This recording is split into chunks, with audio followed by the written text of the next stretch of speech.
महोदय, सर्वप्रथम मैं आपके प्रति आभार व्यक्त करती हूं कि आज आपने मुझे बजट की इस चर्चा में अपनी ओर से वक्तव्य प्रस्तुत करने का मौका दिया। 2-3 घंटे पहले सदन में एक वक्तव्य ऐसा आया जिसे सुनकर सोचने पर सदन का हर सदस्य मजबूर हो गया कि एक व्यक्ति झूठ की नींव पर खड़ा असत्य की ओर कितनी इमारतें बना सकता है। उस व्यक्ति ने सदन की गरिमा का बिल्कुल ख्याल ना रखते हुए इस सदन द्वारा संवैधानिक तरीके से पारित कानून को काला कहा। संविधान की अवहेलना करना इस सज्जन के लिए नई बात नहीं है। इस सदन में बजट के ऊपर चर्चा करना उन्हें स्वीकार नहीं। इस बात को देखकर कई लोग हतप्रभ रहे होंगे कि चर्चा बजट से संबंधित है तो बजट पर व्यक्ति क्यों ना बोले, लेकिन शायद मंशा यह है कि यह बजट भारत को आत्मनिर्भर बनाने का बजट है। यह बजट भारत को जोड़ने का बजट है। और जिन लोगों ने दिल्ली में भारत के टुकड़े होने के नारे का समर्थन किया, वो भारत को समर्पित इस बजट का समर्थन कभी नहीं कर पाए। मैं अचंभित थी सभापति महोदय जब उस व्यक्ति ने किसान की दुहाई दी और आरोप मढ़ा इस सरकार पर। अचंभित इसलिए क्योंकि जिस क्षेत्र के वो निवर्तमान सांसद हैं, उस क्षेत्र में मंडी व्यवस्था की वो चर्चा करते हैं, चिंता करते हैं, लेकिन पूर्ण रूप से उस प्रदेश में क्या व्यवस्थाएं हैं उसके बारे में कभी चर्चा में शामिल नहीं होते। और जिस प्रदेश, जिस लोकसभा क्षेत्र से वो हारे, उस प्रदेश, उस लोकसभा क्षेत्र में किसान का उन्होंने क्या हाल किया, आज आपकी अनुमति से अध्यक्ष जी, सभापति महोदय जी, मैं उस संदर्भ में कुछ बोलना चाहती हूं। लेकिन बजट से उनका कोई सरोकार नहीं, क्योंकि जैसा मैंने कहा, यह बजट देश को जोड़ने का बजट है, आत्मनिर्भर बनाने का बजट है, देश को तोड़ने का बजट नहीं है। देश जुड़ता है तब जब महामारी दस्तक दे देश पर और देश का प्रधानमंत्री ये चिंता करे कि देश का एक भी गरीब रात को भूखे पेट ना सोए। और गरीब कल्याण पैकेज के माध्यम से देश के प्रधानमंत्री 80 करोड़ नागरिकों को 8 महीने तक मुफ्त का राशन पहुंचाने में सफल हो जाएं। इस सज्जन को यह बात स्वीकार नहीं कि 80 करोड़ नागरिकों तक इस बजट के संदर्भ में देश के प्रधानमंत्री ने राशन 8 महीने पहुंचाया कैसे, क्योंकि जब जब सत्ता इनके पास थी तब तब गरीब का क्या हश्र होता था ये देश जानता है। इसलिए आज वो सत्ता में नहीं है। आज अमेठी के सांसद होने के नाते इस बजट का समर्थन करते हुए मैं माननीय प्रधानमंत्री जी को आभार व्यक्त करती हूं कि देश के 80 करोड़ नागरिकों में अमेठी का 3,18,000 नागरिक है जिसको मुफ्त राशन देश के प्रधानमंत्री ने इस बजट के आधार पर दिया। इस व्यक्ति ने कहा, जो सदन में इस वक्त मौजूद नहीं है, जब अनुराग ठाकुर जी बोल रहे थे तब चले गए, कि उनका बजट से कोई सरोकार नहीं। और मैं अचंभित नहीं, क्योंकि इस बजट में आत्मनिर्भर स्वस्थ भारत योजना का उल्लेख है। 2,23,000 करोड़ का आवंटन वित्त मंत्री ने इस बजट के माध्यम से किया, लेकिन सरोकार उस सज्जन को नहीं जब वो सांसद थे, उनके जिला के अस्पताल में महोदय सीटी स्कैन की मशीन तक नहीं थी। महोदय, जब वो सज्जन सांसद थे अमेठी के, तब उनके परिवार के एक ट्रस्ट ने वर्षों पहले जमीन ले ली प्रशासन से, ये झांसा देते हुए कि मेडिकल कॉलेज बनाया जाएगा अमेठी में। उस जमीन पर अपने लिए गेस्ट हाउस बना लिया। लेकिन आज मैं अमेठी की सांसद होने के नाते ये कहना चाहती हूं, अमेठी में पहली बार मेडिकल कॉलेज देने का अगर प्रावधान किसी ने किया तो नरेंद्र दामोदर दास मोदी ने किया। मैं कहना चाहती हूँ, आपका रिकॉर्ड में नहीं जाता है। आप महोदय, सांसद के नाते मैं जो तथ्य आज कह रही हूँ उसे कोई नहीं झुठला सकता। जिस सांसद के रहते अमेठी में सीटी स्कैन की जिला अस्पताल में मशीन तक नहीं लगी, सुनने की शक्ति रखो। उस सांसद ने कभी भी इस बात पर चिंतन नहीं किया कि 2010 में अमेठी जिला के सृजन के बाद कलेक्टर का एक ऑफिस तक नहीं बना महोदय। शिलान्यास अगर कलेक्टर ऑफिस के लिए, अगर आरटीओ ऑफिस के लिए, जिला के अगर फायर स्टेशन के लिए, पुलिस लाइन के लिए, जिला विद्यालय निरीक्षक का कार्यालय उसके लिए, अगर ये सारे शिलान्यास, ये सारे कार्य हुए महोदय, तो उस आवंटन की वजह से हुए जिस बजट को आज पीठ दिखाकर वो व्यक्ति यहां से चले गए। और जो व्यक्ति अपने जिले में, अपनी लोकसभा क्षेत्र में कलेक्टर का एक ऑफिस नहीं बना पाया, वो देश को बनाने के बजट का समर्थन का खाक करेगा महोदय। ये कहना उचित होगा महोदय कि इस बजट में जब स्वास्थ्य के आवंटन की मैंने चर्चा की तो मात्र मेडिकल कॉलेज की चर्चा नहीं की। सांसद के नाते मैं ये भी आभार व्यक्त करना चाहती हूं देश की, प्रदेश की सरकार को कि 200 बेड का ट्रॉमा सेंटर अगर बना तो भारतीय जनता पार्टी की सरकार द्वारा मेरे गृह क्षेत्र में, मेरी लोकसभा क्षेत्र में बना। महोदय, जिस सज्जन ने आज बजट से चर्चा करने से इनकार कर दिया, उस सज्जन को कभी ना कभी अमेठी में जाकर इस बात का जवाब देना पड़ेगा कि अमेठी में 3 लाख गरीब परिवारों की बहू, बेटियां, माताएं खुले में शौच में जाती थी। उन परिवारों के लिए कभी भी इस सज्जन ने एक शौचालय तक नहीं बनवा कर दिया। इसलिए आज इस बजट के प्रावधान में स्वच्छ भारत अभियान की सफलता हेतु 10 करोड़ गरीब परिवारों को जो देश में पहली बार एक शौचालय मिला, उसमें योगदान अमेठी के 3 लाख परिवारों को जीवन में पहली बार शौचालय बनाने वाले नरेंद्र मोदी जी की सरकार को मैं आभार और अभिनंदन व्यक्त करना चाहती हूं।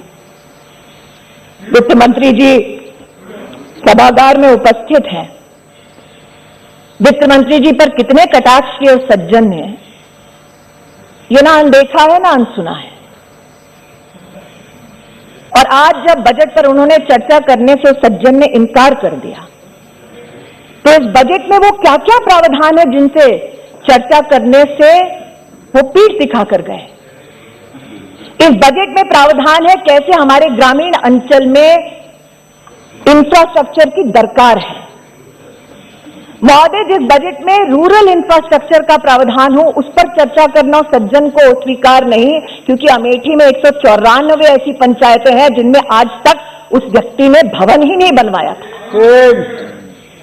ये भवन निर्माण कब संभव हुआ महोदय? जब देश के प्रधानमंत्री नरेंद्र मोदी बने। आज जब शौचालय की बात करती हूं, 3 लाख परिवारों की बात करती हूं, महोदय सोचिए जिस लोकसभा क्षेत्र से देश के प्रधानमंत्री आए, जो सज्जन आज बाल हटकर यहां पर उदाहरण दे रहे थे, उस लोकसभा क्षेत्र में 680 ऐसे सार्वजनिक स्थल से महोदय जहां पर जिंदगी में कभी सामुदायिक शौचालय नहीं बना। उस लक्ष्य की पूर्ति करने वाले इस बजट का आज मैं अमेठी की सांसद होने के नाते समर्थन करती हूं महोदय, इसलिए खड़ी हुई। किसान का बार बार उल्लेख करने वाले सज्जन, इन्होंने सदन के बाहर जब प्रेस को संबोधित किया था एक प्रेस कॉन्फ्रेंस में, तो कहा था प्रधानमंत्री को चेतावनी देता हूं कि शहरों में आग लग जाएगी। बार बार देश की कृषि मंत्री ने कहा, साहब बताइए तो वो कौन सा क्लॉज है जिस पर चर्चा करनी है। वो क्लॉज कभी नहीं बताया गया।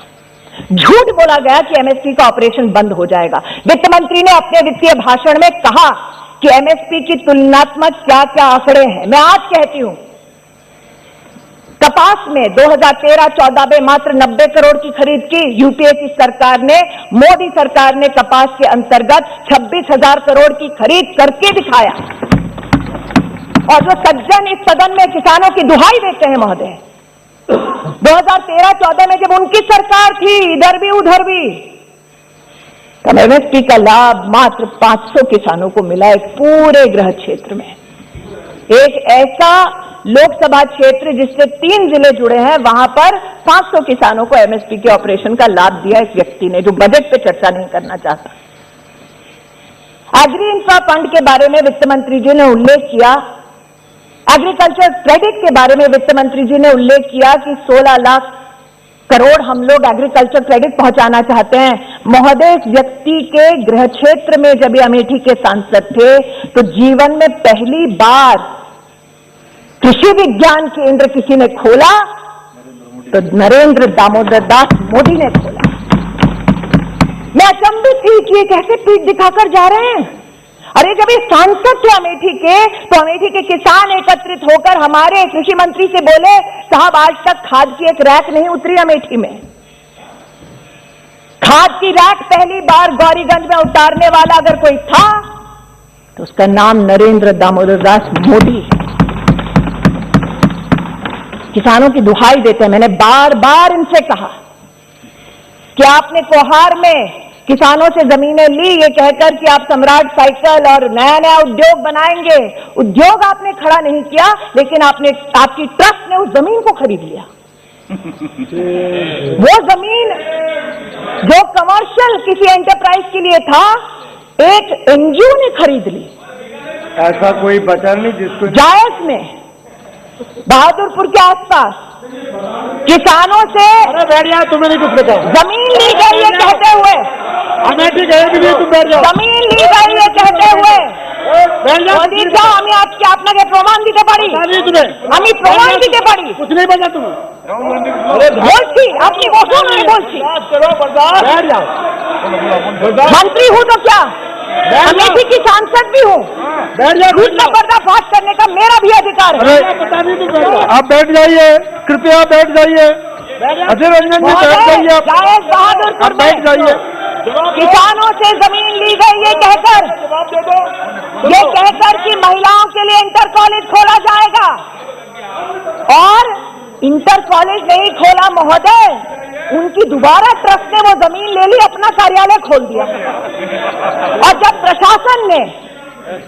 प्रशासन ने महोदय वो जमीन वापस मांगी तो ये कोर्ट चले गए किसानों के खिलाफ।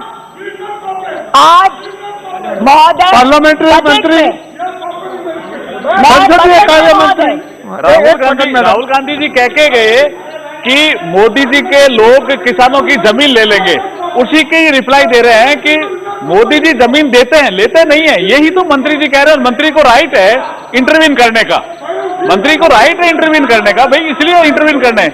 वो कह रहे थे ना किसानों की वो जमीन ले लेंगे, तो जमीन किसने नहीं वो बता रहे हैं। धन्यवाद। Whatever I'm stating is a fact. तब आप बैठ जाइए। And since the gentleman concerned refused to speak on the budget, I am extremely grateful that you allowed me to speak on the budget. And it is that budgetary comparison, sir, that I am laying on the floor of this house through my speech. I would like to hear add, sir. इस budget के जो पीठ दिखाकर गए हैं वो सज्जन, आपको पता है, एक छोटा सा इसमें प्रावधान है महोदय। वित्त मंत्री जी ने बात की एविएशन सेक्टर में, उड़ान में, मेट्रो में किस प्रकार से राष्ट्र को सशक्त किया जाएगा। चर्चा ये की गई साथ में वित्त मंत्री द्वारा कि 18,000 करोड़ रुपया बस की सेवा को भी सुदृढ़ करने के लिए दिया जाएगा। पीठ दिखाकर चले गए, बस की सुविधा के ऊपर चर्चा नहीं की, बड़े लोग हैं। लेकिन एक सत्य यह भी है महोदय कि अमेठी में 30 साल से तिलोरी का बस अड्डा बना नहीं पाए। जनता मांगती रही लेकिन नहीं हो पाया। अरे यार, टेक्सटाइल की भी बात करूंगी सर। आपकी सरकार ने 50% पूरा बजट कैसे सरेंडर किया यूपीए में, वो भी बताऊंगी। सुनाती रहती हूँ, डिस्कस कर लीजिए। दूध का दूध, पानी का पानी हो जाएगा उसमें भी। मैं आज महोदय मैडम एड्रेस टू कहना चाहती हूँ, अरे भैया आपका बोलना चाहती हूँ महोदय, अजय रंजन जी कृपया बैठ जाइए, आप बैठ जाइए। वित्त मंत्री जी विराजमान है। जब वो रक्षा मंत्री थी, तब उन्होंने प्रधानमंत्री जी के आशीर्वाद से AK 203 की पूरे कायाकल्प हो जाए अमेठी में